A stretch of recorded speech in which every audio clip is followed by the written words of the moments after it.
Cache-maniacs.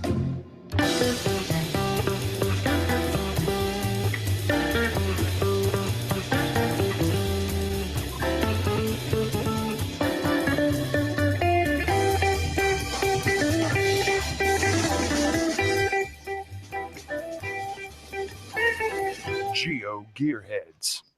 Welcome to the 204th installment of the GeoGearHeads. I'm the bad cop, and with me is the host with the most, and I'm referring to GPSRs, Daryl W4. Hey, I don't know if I have the most GPSRs anymore, but I definitely have more gadgets than I should. Well, that's true. I'll give you that one. Well, today we are actually going to be talking about road caching again with one of our favorite guests, Dave the Bearmaker. Hello, everybody. Welcome back for the second week in a row, or is this the third week in a row? This is the second. Okay, so only the second week. Like 3 weeks with Dave. Yeah, maybe what we'll have to do sometime next year, because I've already closed all the shows for the rest of 2015. They're already on the agenda, so if you guys want to check that out, just go to geogearheads.com/upcoming and you can find all of those. But I don't have any shows booked for 2016, so I'm thinking, Dave, what we need to do is sit down and figure out when we can get like 4 or 5 weeks in a row that you can be a guest. All Dave, all the time. Yeah, it's the Dave Marathon. Oh, I'm up for that. The Dave-a-thon. The Dave-a-thon, I like that. So we are going to be talking about a lot of your travels this episode, and one of the ones that caught my eye was a certain post about your Canadian trip and a sitcom location that you had visited. So why don't you tell us what that sitcom was?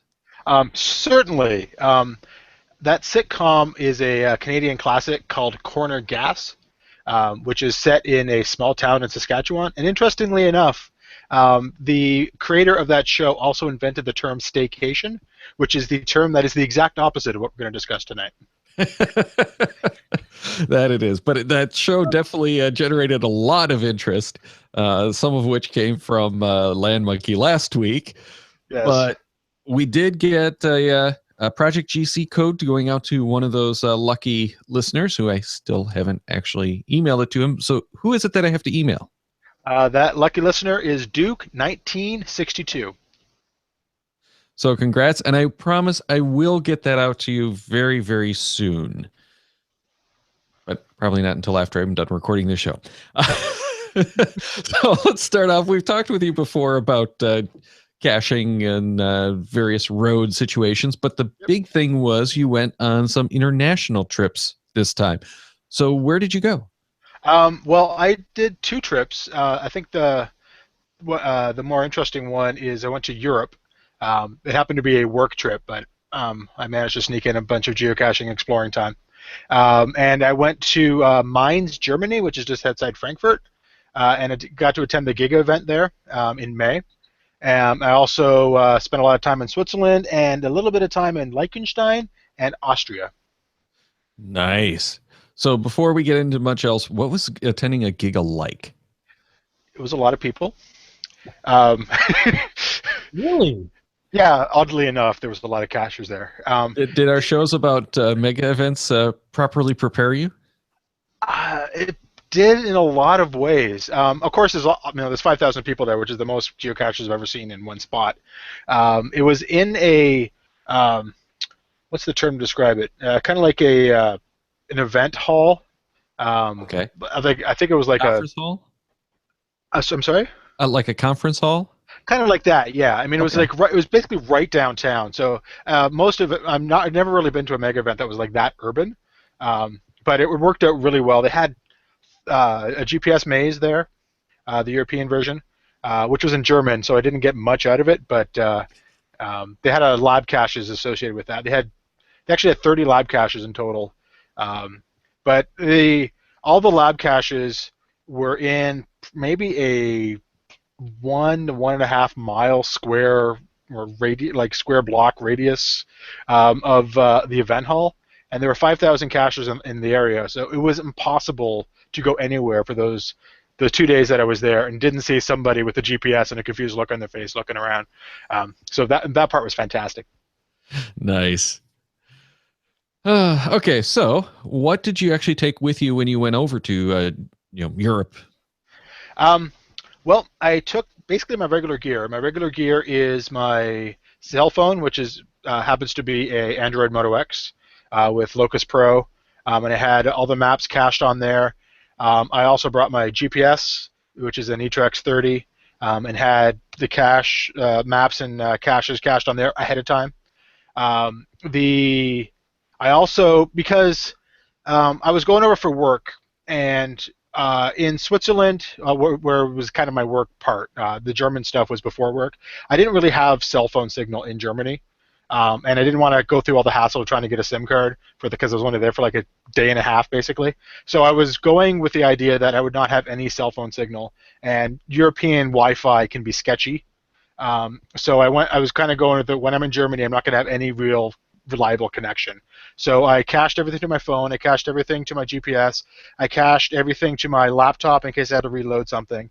And for all the main caches that I wanted, all the lab caches which they published ahead of time, and my kind of hit list of caches I wanted to do, I also printed them out on paper, which is unusual for me, but I wanted to make sure with the GPS coordinates, the original cache, because a lot of them were in German, and then I ran each description through the Google Translate and put the English translation on the page as well. So I had everything that I needed in case I lost my actual data files.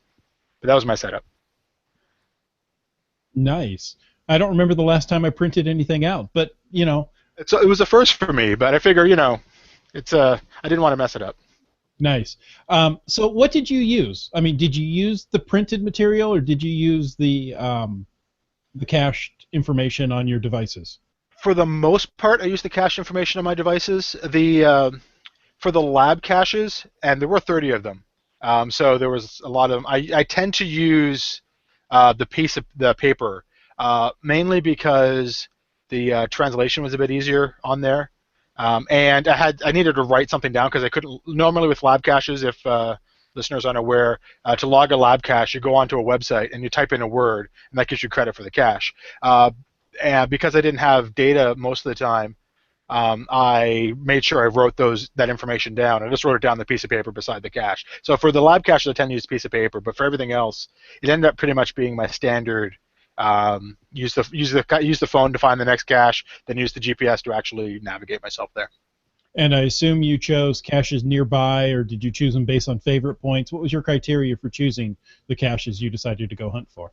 It was mostly favorite points. I was on foot for most of the time. The Giga event actually, they actually had an entrance fee, which is kind of odd. Which I never really heard of before, but looking at the guidelines, it seems to be an acceptable thing. It was basically, the entrance fee was basically because the event hall was charging people admission, basically. And I think it was €12, but they had an arrangement that €12 also got you a bus pass for the city, which was pretty fantastic. But I didn't want to navigate the German bus system. I just, I'm sure it should have been fine and wonderful because it's German, and Germans are pretty precise, but. I was only there for a day and a half, so I figured walking around the city would be perfectly fine. So my criteria is basically the caches within the area. There weren't actually that many physical caches. There were a lot of puzzle caches, which I didn't try to solve, but there weren't that many physical caches. But it kept me busy for that day, and the live caches, of course. It was 30 of them. So, I didn't really have a selection criteria beyond that. Okay. Well, and it brings up one more thing. Now, you are traveling in a country, and Dave, I don't know this, but I'm going to guess German is not one of the languages you speak fluently. Yeah, it's correct. I don't. Yeah, the only German I really know is from World War II movies, and that tends to be a faux pas these days. So. No. Yeah. I went to Germany many years ago, well before geocaching, and I was at a friend's house, or somebody I just met there, and they were talking to their dog. Their dog understood more German than I did, and it was really wonderful. Yes, don't mention the war. So tell me, how was the language barrier for you? Let's talk about those lab caches that you had printed. The lab caches actually were the description on the on the page per se was they translated and they had an English version and a German version. For pretty much anything the event put on, they had English and German on the page. The problem was a lot of the lab caches took you to a sign. Like there's a lot of history in mines. Like the city dates back to I think pretty much like 4 or 5 BC. So it's got a lot of Roman history back in the day. I mean, there's a lot of history signs, but they're all in proper German. So there was no English translation on those signs. So finding your way to the location was easy. Knowing what you kind of wanted to look for was easy because it actually said, third line down, second word over kind of thing. But it was in German, so you weren't really sure exactly what you were talking about, which was tricky. So yeah, it was very frustrating the first time when I got to the sign. I realized I wasn't quite exactly sure what I was looking for. But this does bring me to a wonderful piece of technology which I love, and I highly, highly, highly recommend that you guys check it out. And for no other reason than the technology is just absolutely amazing. The Google Translate app, which I see in the notes, it definitely runs on Android. I'm not sure if it runs on iOS or not, but if it does, awesome. But it definitely runs on Android. The two great things about the Google Translate app, one is you can download the dictionary to your phone for all the languages it supports. And the language files are not that big, all things considered. I can't remember if it was 40 meg or 400 meg, but definitely well within the realm of something you can cache on your phone. And it does all the translations offline. It will do voice translations as well. Like you can hand your phone to somebody and speak to them, and they will translate. But that requires an internet connection. But the text stuff is strictly on your phone, so you don't have to worry about data plan. But the thing that is magical is a feature that's called Word Lens. And what it is you take a camera and you point it to a sign or a menu, or even I've used it for pointing at my the description on my actual GPS. I brought up the cache description, and I point it to it. And what it does is it optically replaces the German word in this case with the English translation in it, and it looks like it's the same. They modified the font and everything, so it almost looks identical to what you were seeing, except instead of being in German, it's in English, and it's magical and it's wonderful. And I don't know how they do it, but the magic pixies and stuff behind the scenes are. I've tried it out. It'll make you happy and giddy. I used it very early on. The only free language at that time was Spanish. So did you have to pay for German, or is it free now? German, it was free. I also cached the French app because some of my travels have brought me close to France. But it was free, and it worked pretty much flawlessly. So. Well, yeah. WordLens was its own. I don't know if it was its company, but it was a separate app.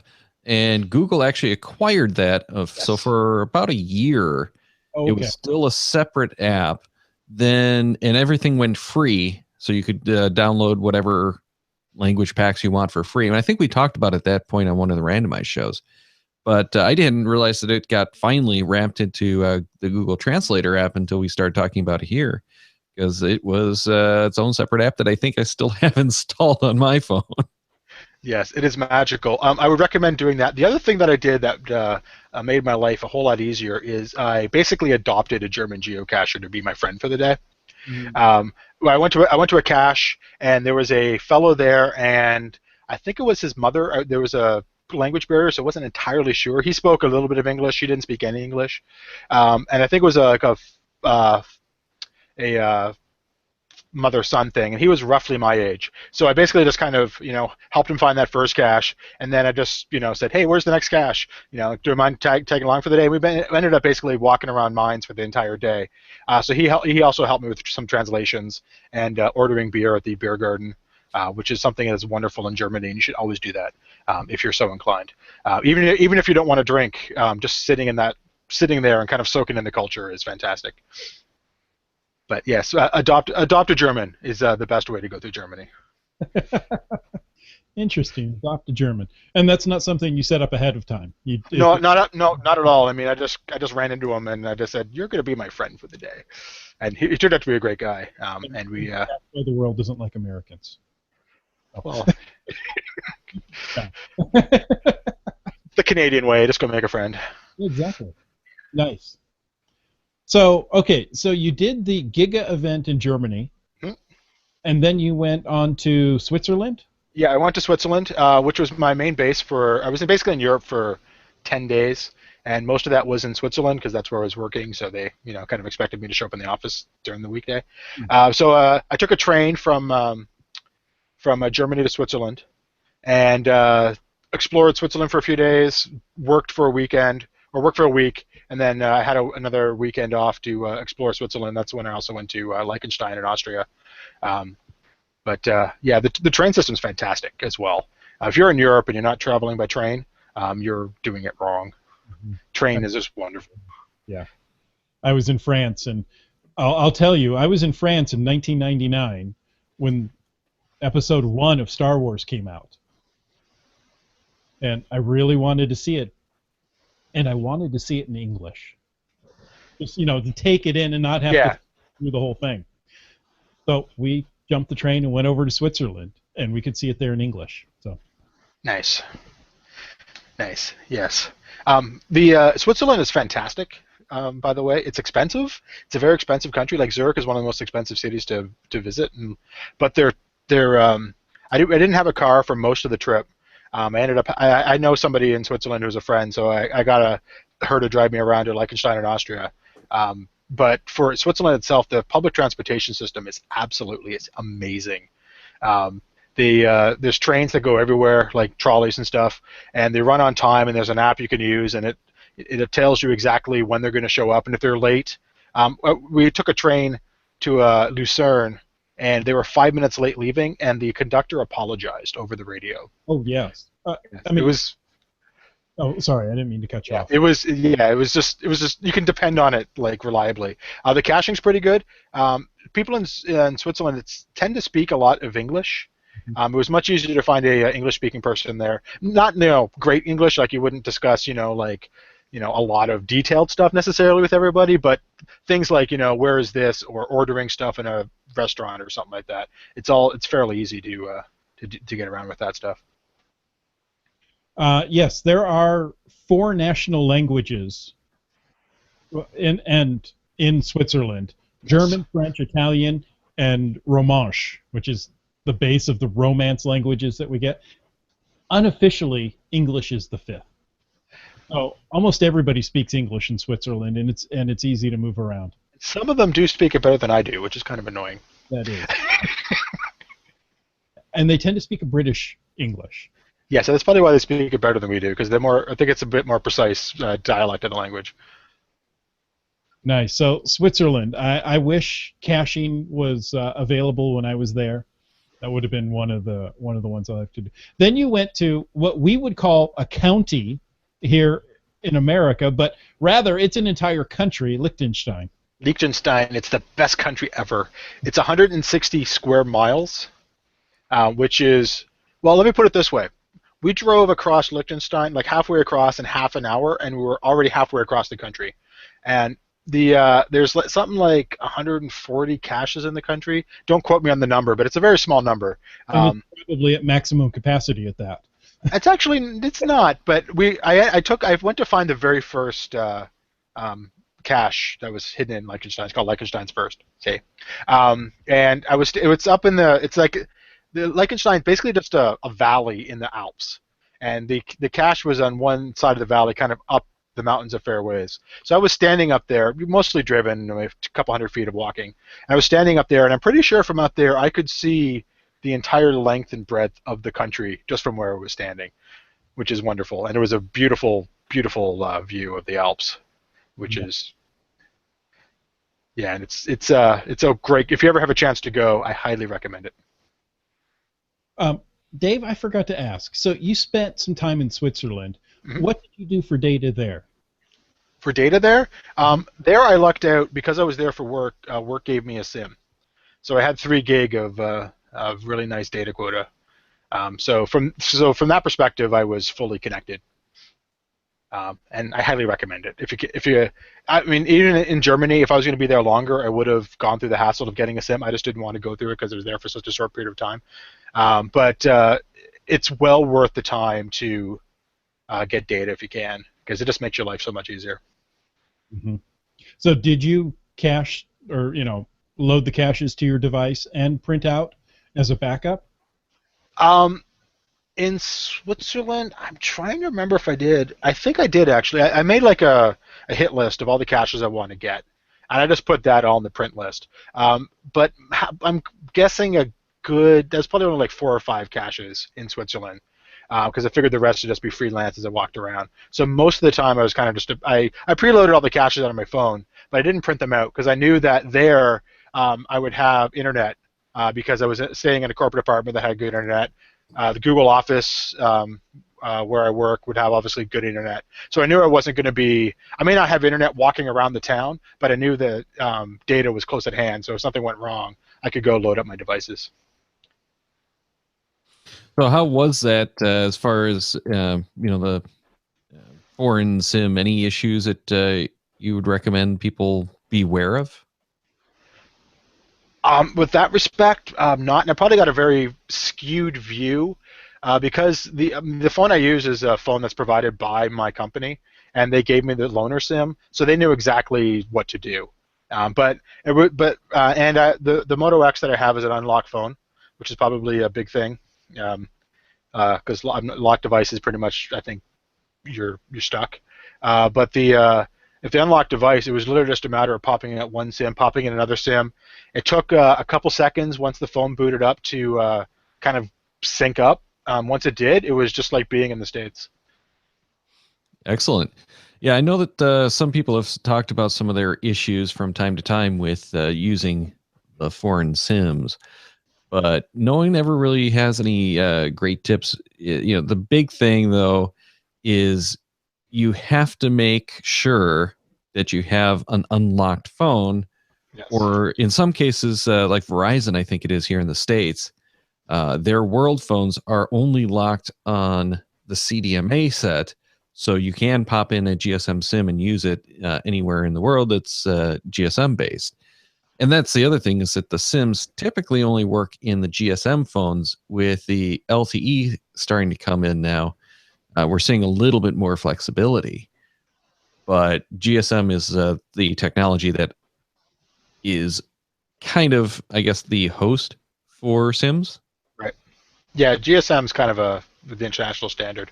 One thing I did note is for traveling, I also had a couple coworkers with me, and they had a Project VIII, which is Google's new phone service that has international roaming, and that worked everywhere.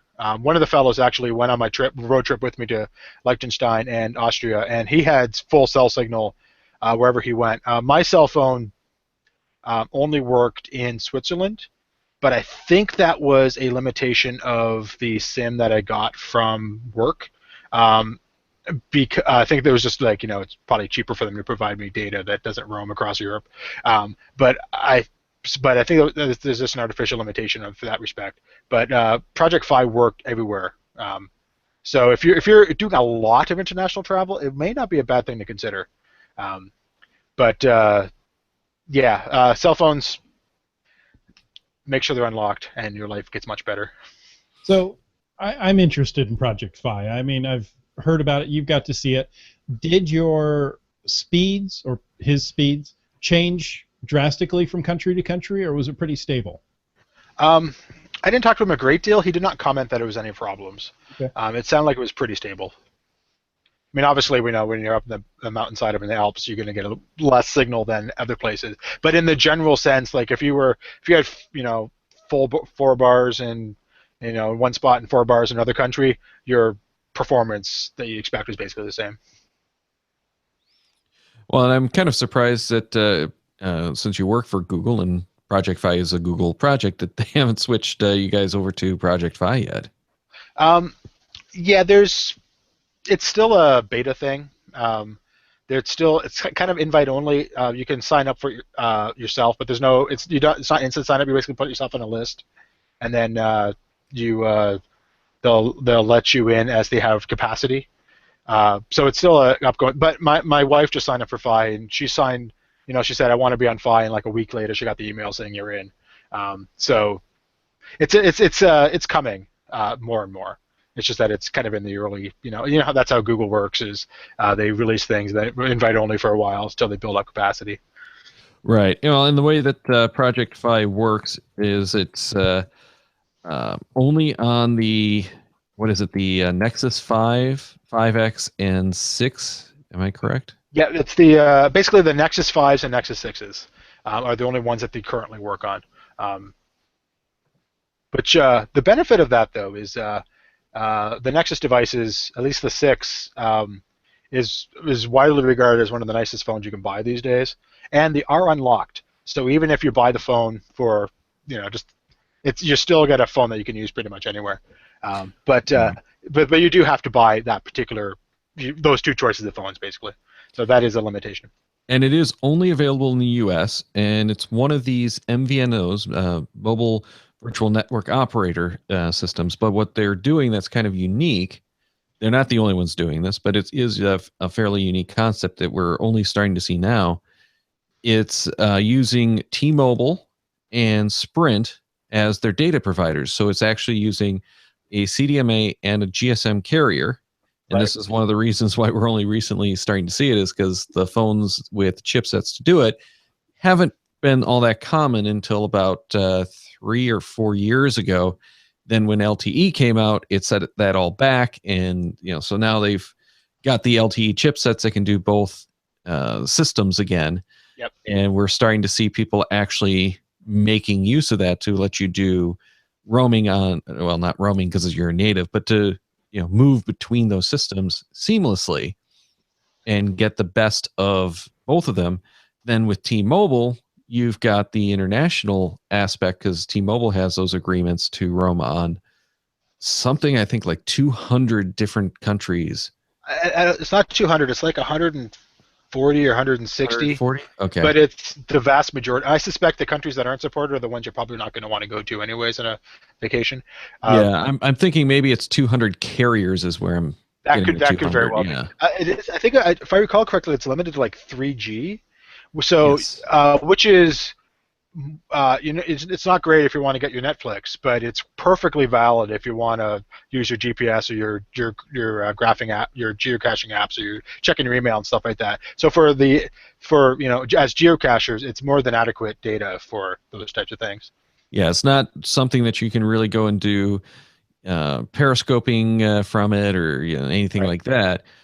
But geocaching doesn't really use that much data, and the bandwidth isn't a big deal, even if you are pulling down the satellite maps. So I'm really interested in doing that just for heading up to Canada every so often. The Project Fi is pretty cool, but it is limited to just those 2 phones now that are available, only the 5X and the 6. Yep. Or 6P rather. P? Yeah. 6P, yeah. I think the Nexus 5 and the Nexus 6 also work like the older generation. Right, but you can't buy them new anymore. You can't buy them new anymore. This reminds me of a weird thing in Switzerland that all of the train stations, at least the major train stations, they're called Hauptbahnhofs, I believe, basically the main train stations in town, all of them have free Wi-Fi. And they advertise it as free Wi-Fi. The catch is, when you first sign up, you have to sign up for an account. And to activate the account, they send you a confirmation code via SMS.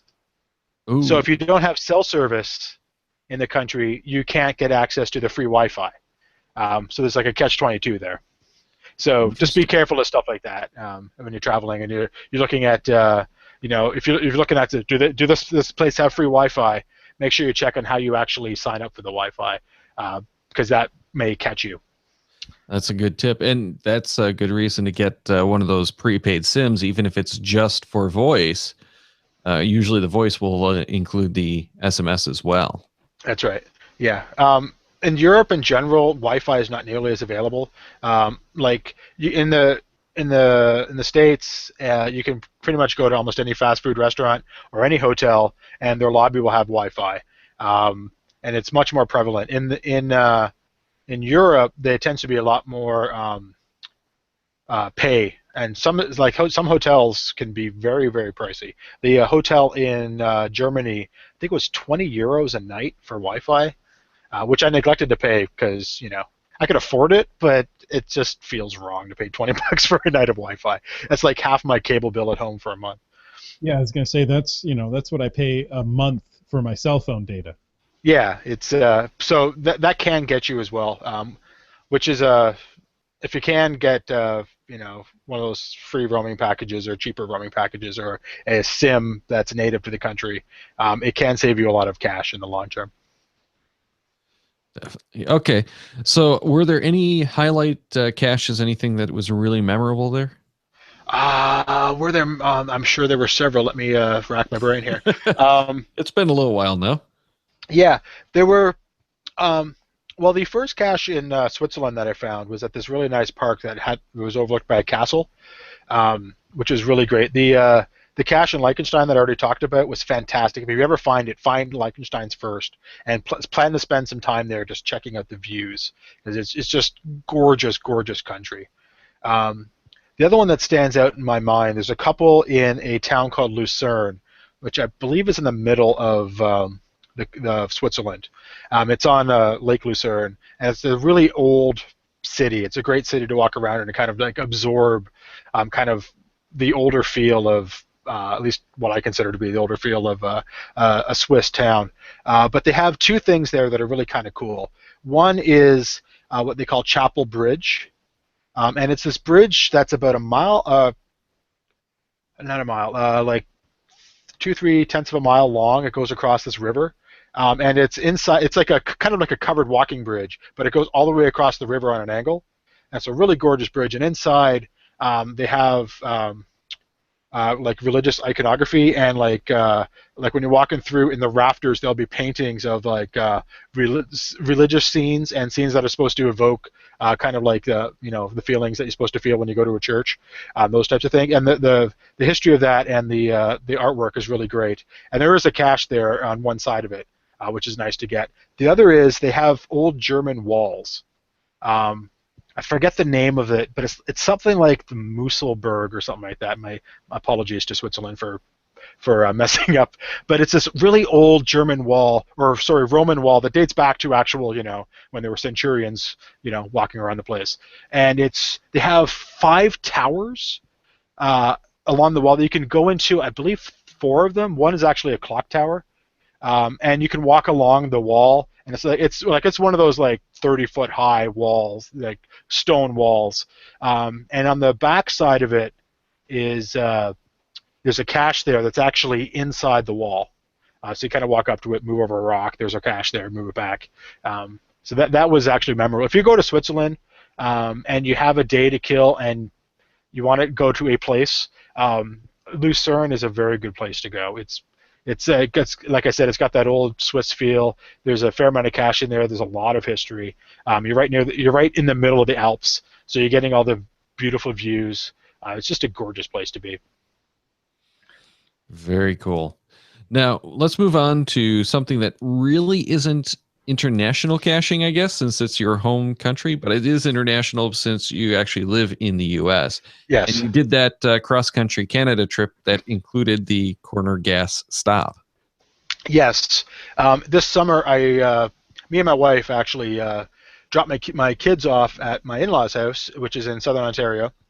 They live on a farm, so the kids got 2.5 weeks of classical summer on the farm with the grandparents experience. And me and my wife got into the GeoVan of Destiny, and we drove basically from the eastern edge of Ontario all the way to just inside the border of British Columbia and back, which was an experience because I've as viewers probably know, I've lived in Canada for 33 years of my life, but I've never really been like west of basically like Windsor or like Detroit, like draw a line. I've never been west of that in Canada. So it was a lot of very new country, and it's turns out to be a really nice country actually. it's a lot of good views. How And of far? course, you had to get at least a cache in each of those provinces. Yeah, my rule is any new state or province or country, I want to get at least 2 caches, because 1 cache is kind of a fluke, but 2 caches you've been there. So I try to get 2 caches, and in many places I got more. Of course, depending on like Manitoba, I don't think we spent like a total of 24 hours. We spent the night, but we don't think I spent a total of 24 hours there. But Saskatchewan, I spent 2 days. Alberta was like 4 or 5. British Columbia was a night. On Ontario, it took us 4 days to drive across Ontario. Ontario is huge, vast, wide. But yeah, I try to get at least a couple caches in each one. A lot of virtuals, because virtuals are awesome. And I try to get like the big name caches, like the first cache in the provinces if I could, all that type of stuff. But we did, just going from the time we dropped our kids off to the time we got back, we did 6,400 miles of driving in 2.5 weeks. That was miles, not kilometers. That was proper miles, yes. Interesting. Now, how far north did you go? I know there's more roads to the south in Canada than there are to the north. There are actually. It's the farthest north I've ever been, but it wasn't actually that far north in Canada when you actually look at the map. But it was the most northern point was just above Edmonton. There's a little town just above Edmonton called Bonaccord, and they have what they claim to be is the world's largest travel bug. Although I actually found 2 of the world's largest travel bugs, so it's on this trip. But in Bonaccord, it's a travel bug. It's the classic, weird barcodey insect with a travel bug on the bottom of it. And it's on the back of their town library. And this is a town that's, has like 4 blocks. It's a very small town. So the library is not big, but it's basically a large, industrial 1-story building, and it has a big travel bug in the back of it. And it's got a lot of highly favorited caches, so I went to visit there. But that was the most northern I've actually ever been, except in an airplane. So they claim to have the world's largest travel bug, and I think that's strictly by size of the image.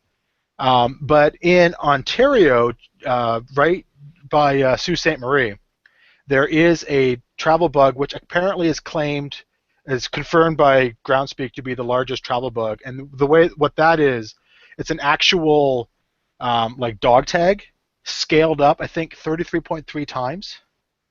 So it's really huge. So I think that's the iconic travel bug dog tag. That's the largest one, according to verified by Groundspeak, and that's attached to an ice rink. So I think it actually wins both, like the largest traveler as well. So did you check that one into a nearby cache? I tried, but it just wouldn't fit in the van, So I was going to ask, is there a cache like on or under that thing so that at least it's, at a cache? There is actually. It's actually a very clever cache. It's a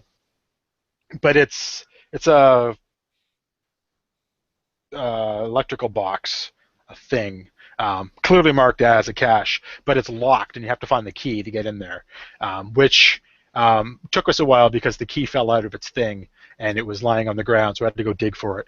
But it wasn't that bad, but it wasn't as easy as it was supposed to be. But yeah, and the mosquitoes were kind of nasty. One thing about the Northern Ontario, nasty, nasty mosquitoes, like evil mosquitoes. So be prepared. So, okay, we will. What did you do for data on your cross-Canada trip? On the cross-Canada trip, I did not have the benefit of having work. So what I did for both myself and my wife, there's a company in Canada called Kudu. I think it's Kudoo, although I can't exactly remember, but it's Kudu, which is kind of the pay-as-you-go version of TELUS, which is one of the major phone companies in Canada. And we basically just bought 2 pay-as-you-go SIMs, bought a gig worth of data each, and just used those. Again, both of our phones are unlocked, so it was just a matter of dropped in a SIM, and they worked flawlessly.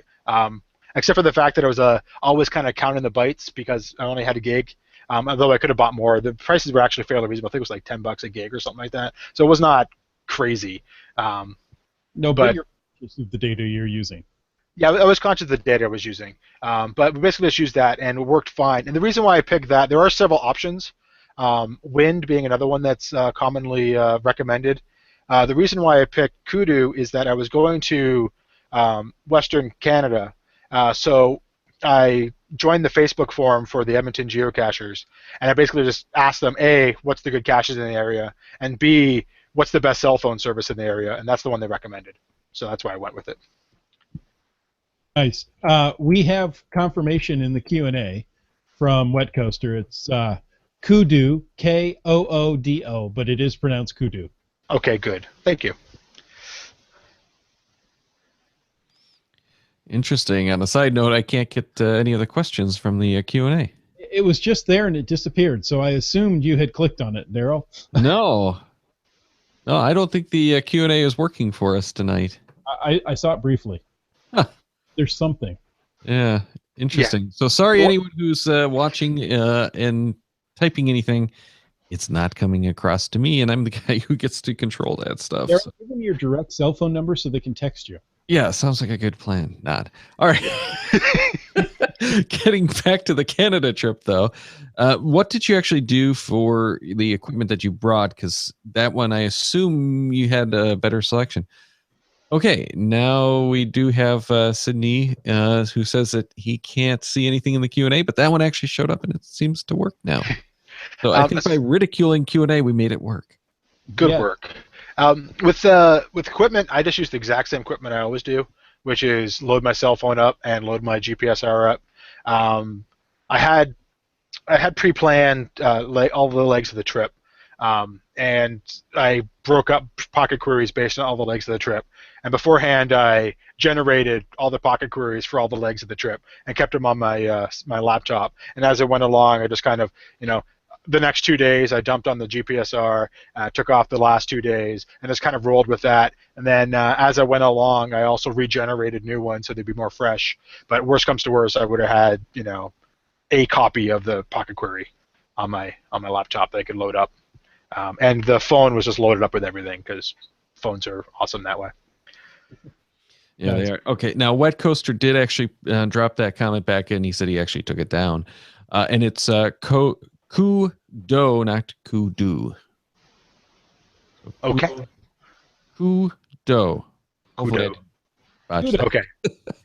Now, when I went across the one great thing about Canada, not that there's only one, but there's the Trans-Canada Highway, which is a highway that goes straight from like coast to coast. So my basic plan was just to basically got on the Trans-Canada Highway in Ontario and got off of it in Alberta, and I just kept going basically just down the Trans-Canada. But what the great thing about Canada is that we have Tim Hortons, which I'm sure people have talked about, but they're everywhere and in every town. And they have free Wi-Fi, and they have donuts and coffee and bathrooms. So when you're going across Canada, you can pretty much plan your entire trip, including all your bio breaks, on Tim Hortons. It's if anybody is not Canadian and is thinking of doing this this trip, then yeah, Tim Hortons are your friend. Get to know Tim Horton. Yeah. Yeah, get to know Tim. Tim's your friend. Oh, nice. So for those people who haven't been in Canada, Tim Hortons are going to be like Starbucks are here in the States. Yes, except they have coffee, they have donuts, they have breakfast foods, they have sandwiches. It's more than just the Starbucks. The Starbucks locations, they're like the Starbucks, but the quantity of food is much different. Yeah, and they're everywhere. So it's kind of a nice home away from home when you're on the road. Well, we did get a question from Eric in the live Q&A who asked what to do if the phone is locked. Well, then you're buy a phone. We actually did this a couple years. We didn't do it this time because we both have unlocked phones, but a couple trips ago, meaning a couple years ago, we just needed cell phone service. We just went and bought like burner phones from Walmart and got a plan. It's a bit more expensive, but that, as far as I know, that's pretty much all you can do. It's either that or pay roaming fees. So depending on, as far as I know, that's the only thing you really have a choice to do. Is either buy a phone, buy a cheap phone, or you could actually, but if your phone is locked, you could try calling your provider and seeing if they'll unlock it. I don't know if they actually have a requirement to, if it's under contract. I think the rules have changed on that slightly in the States, but it's either, if they won't unlock it for you, you can kind of ghetto unlock it if you know the right ways and the right codes and Google it, which can violate warranty, so you got to be careful with that. But in general, assuming you don't want to go you want to keep it above board, it's basically ask for it to be unlocked or buy a burner phone. Right. Well, I know most of the North American carriers do have international roaming plans, so you can pre-buy a package that will give you discounted roaming and not have to spend ridiculously obscene rates to do so. But the other thing I would mention, check with carriers in your area that you're traveling to, not your home area. And in many cases, you will have the option to rent a phone. Chris, we actually covered one of the hotels in the Hong Kong, I think it was, that was actually giving a smartphone to every one of their guests during their stay. Nice. Now that's service right there. exactly. Now I know with AT&T, once a year you can get a phone unlocked. So you can't get all your phones unlocked at once, but once a year you can get a phone unlocked at no charge. So that's an option. I don't know about the other carriers. Right. But if it's me, I would never travel internationally assuming that your phone is going to work at all. For one, even if it's the same, in the U.S., even though you have service, it doesn't necessarily mean that you're going to have signal everywhere you go, especially if you're doing something like a cross-Canada trip where there's large vast of nothing. So always keep things cached on your device, maps, and your pocket queries. The benefit of that is it also saves you data, because any byte you're pulling off your hard drive from your phone, you're not pulling out of the air and costing you money. Right. So I would always, I mean, I do this when I leave the house for a half-an-hour trip down the road. I assume I'm not going to have data.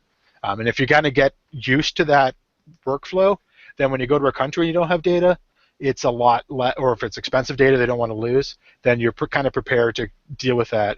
A lot of times, like the previous time I talked about when we bought the burner phones, I basically just wanted a phone that I could dial 911, or my wife could call me and say, would you pick up milk on the way home? That type of thing. So I wasn't looking for like a large data plan. I just wanted to be connected because I'd be, out in the woods somewhere, and I wanted to have a safety line. So depending on, and my particular phone doesn't roam in Canada. Again, it's a work phone, and they just don't allow international roaming on the phone. So I had to get a Canadian SIM for that to work. If I didn't do that, then I would have just taken the hit if I needed a call for an emergency, and I'll gladly spend $1 or $2 if I need to call my wife for an emergency. That's nothing. But so it all depends on where you go. But I highly recommend, no matter where you go, if you're a geocacher, I don't care if you're a geocacher and you're not going to go within a mile of your house, learn how to cache offline. It will make your life so much easier when you travel. Well, and one of the things that we keep talking about with the offline caching is that it does speed up the performance too, so you're not waiting for stuff to download.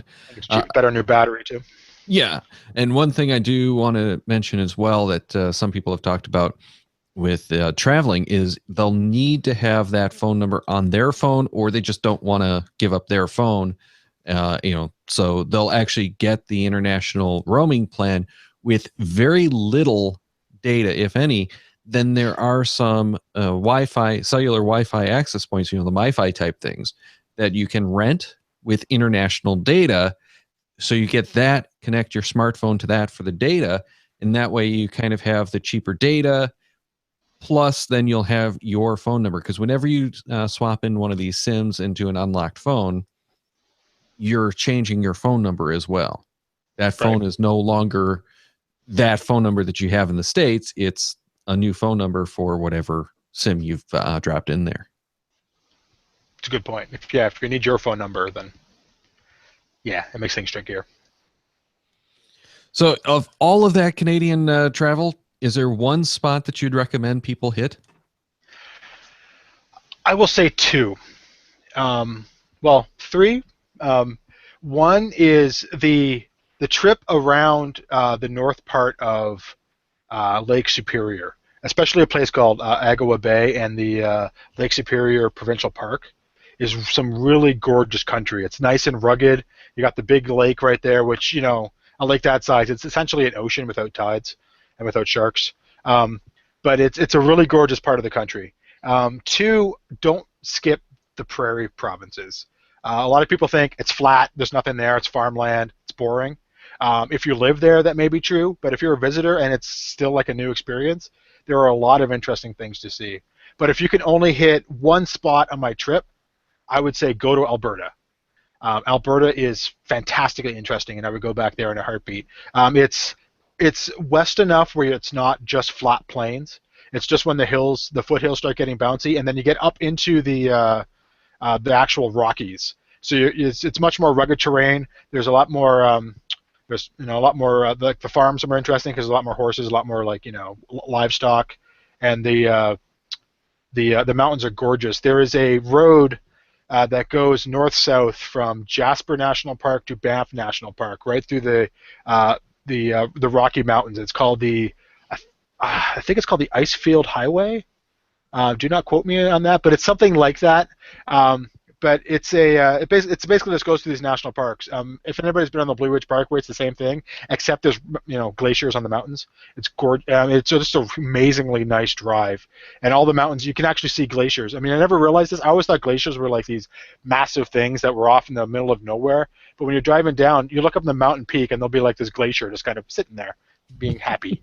And the water is fantastic. If you look on my blog for blog post from mid-August to mid-September, you'll see stuff from my trip. And the stuff from Alberta and British Columbia, the water is this turquoise color, which has to do with the suspension of the rocks, as the glacier water in the rocks, and the way it breaks down, it makes this really fine powder. It makes this really nice turquoise color in the water, which is really fantastic. But if you could hit one spot, I would say Alberta and that Icefield Highway, and life will be happy. All right. Thank you very much for that, but I have to tell you, your answer is wrong. Oh, no. There's one spot in Canada you have to hit. It's Tim Hortons. Well, they have them there. Well, as my coaster says, it's a great place to meet up with local cashers. It is. I've actually held events. The last time I was in Canada, the closest Tim Hortons to my in-laws' place where we normally camp out when we go to Canada, that's our base of operations. Closest Tim Hortons, held a geocaching event. It was great. Well, we always joke here that you're never allowed back across the border until you've had Timmy Hose. It's true. They actually check for the cups in your car on the way back. Right. So, you have to make sure to stop at a Timmy Hose, or you might not be able to leave Canada. You haven't experienced. You can't experience Canada without going to a Tim Hortons. It's kind of ingrained in like the life of an average Canadian. So if you want to experience what that is, you have to go to Tim Hortons. It's just required. Yeah, and the Timmy Hose in Canada are totally different than the Timmy Hose in the U.S. Yes, and their competitions have math questions involved too. well, it's all Canadian. All Canadian competitions do, yeah. Because that's some weird requirement. I don't remember exactly what that is. I think it has to do with it makes it not gambling if you ask a question. Right, it gets around the gambling laws. Yeah, but I don't remember why it has to be a math question. I think it has to be a skill-based question. It has to be a skill-based question, and math's just the easiest thing to do. Yeah, there you go. Yeah. All right, and White Coaster does confirm that the Icefields Parkway goes from Banff to Jasper. Yes, and it is wonderful, and everyone should go there. Go right now. Book tickets. Go. Okay, bye. I will say that there's, I want to do a couple of those trips because one, I want to drive across Canada and experience everything and get all the caches. But there's also a train trip that you can do from Toronto to Vancouver, I believe it is. I know there are several that go across the country, but yeah. Yeah, well, it's that one in particular because it goes through the Rockies, the Canadian Rockies, and you're in the observation cars and the Viewliner, or not the Viewliner, the I can't remember what it's called, but the dome cars. Okay, where you can sit up there and just it's spectacular scenery that you're going through areas that are inaccessible except by rail and are barely touched. It's supposed to be absolutely amazing. So that's on the bucket list of places to go and things to do. Absolutely. Yeah, the Rockies are just. I mean, I counted out. I was in 5 mountain ranges this year, and the Rockies by far are my favorite. The Canadian Rockies, which apparently are different than the Colorado Rockies, for some reason. I'm not sure why. I haven't been in Colorado enough, but it's a different look and feel. I think. I think the Canadian ones are just more rugged and stony. Well, I seem to remember it's been 20 something years since I've had geology, so I could be totally off. But I seem to remember something about the Rockies. The further north you go, are younger than the further south, so they're more angular and more spectacular than the older. That makes sense. Yeah. Yeah. So I could be totally off, and I'm hoping that someone will correct us on it if I am, because I'm curious now myself. But we've been chatting for over 50 minutes, and I think we should wrap this one up. All right. But Wet Coaster says up here, the Rockies don't play baseball. Okay. So thank you again, Dave. Where can people find out more about you and your travels and everything? I'm on the Facebooks under Dave DeBearmaker. I'm in Google Plus under Dave DeBearmaker, and my blog is debear.blogspot.com. Well, for next week's show, we're asking you to do a little bit of research. If you get it right, your name gets dropped into the drawing for a prize from coinsandpins.com. So for question 205, we want to know on which GeoGearHeads episode was the name of the latest Munsey property first used in the title. Have that with your geocaching.com screen name or Munsey or Wallaby screen names to geogearheads@cachemaniacs.com by 9 p.m. Eastern, 6 p.m. Pacific on December 2nd. Again, that subject is question 205, and the email needs to go to geogearheads@cachemaniacs.com by December 2nd at 9 p.m. Eastern. So, Bad Cop, why is it that we're asking that? I don't know. I didn't read ahead. Oh. Yeah. You put me on the spot. I set that up for you just so perfectly. Not a problem. Daryl, we are asking that because next week, we're December 3rd, we are going to talk with Rob V. from Munsey about Munsey's non-Munseys. You follow that? The Munsey's properties that are not necessarily Munsey. We'll be talking Munsey, Eventsey, and a whole lot more. You won't want to miss that. December 10th, we're doing another one of our very famous randomized shows, and I happen to like the number on this one. It's randomized 40, or as I like to say, XL, because it could be extra large or extra long. And we have Sonny of Podcaster with us on that one. December 17th, we're talking cold weather caching with Dano of Team Pugach. December 24th, we're doing a live stream. That's Christmas Eve, folks. With Mark of O'Beep, Scott Burks of the Chicago Geocacher. I'll get it right. And the Geocaching Podcast. September. Man, I think if I read it right here, I should be able to get it right. December 31st, New Year's Eve, we're going to have another randomized show. That's Randomized 41, and it's going to be with you patrons. Check the Cachemaniacs website at cachemaniacs.com for more on the GeoGearHeads, including show notes for this and all of our episodes. We love hearing from our listeners, so leave us feedback by calling 206-350-3647, by emailing geogearheads@cachemaniacs.com, or through social media. Your support helps keep the Cachemaniacs shows coming. Please consider becoming a patron through the link on our website to support the Cachemaniacs shows. GeoGearHeads is produced by Chris Offenauer and Daryl Wanberg. This show is copyright 2015 by Daryl Wanberg. All rights reserved.